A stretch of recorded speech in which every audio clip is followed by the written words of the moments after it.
Diqqat qiling, tezkor ob-havo ma'lumotlari. Assalomu alaykum hurmatli tomoshabin. O'zgidromet markazi respublikamiz hududida 16-iyuldan 19-iyul kunlariga bo'lib o'tadigan ob-havo ma'lumotlarini e'lon qildi.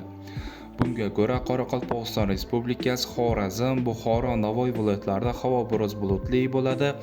Yog'ingarchiliklar kutilmaydi. Shamol sharqdan sekundiga 7-12 metr/sekund tezlikda esadi. Ba'zi joylarda shamolning tezligi 13-18 metrgacha kuchayishi, chang-to'zonlar ko'tarilishi kutilmoqda. Haroratlar kechalari 16-18-iyul kunlari 25-30 daraja iliq bo'ladi. 19-iyul kuni 23-28 darajani tashkil etadi.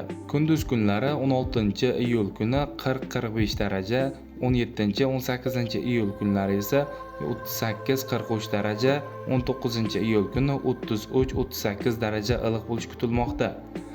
Toshkent, Samarqand, Jizzax, Sirdaryo, Qashqadaryo hamda Surxondaryo viloyatlarida ham havo biroz bulutli bo'ladi. Yog'ingarchiliklar kutilmaydi.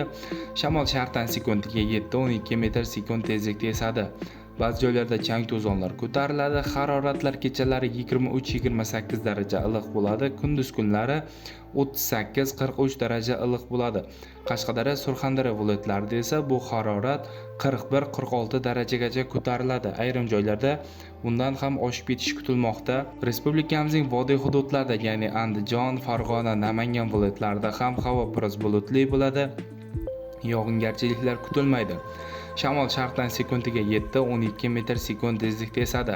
Haroratlar kechalari 15-20 daraja iliq, kunduz kunlari 30-35 daraja atrofida bo'ladi.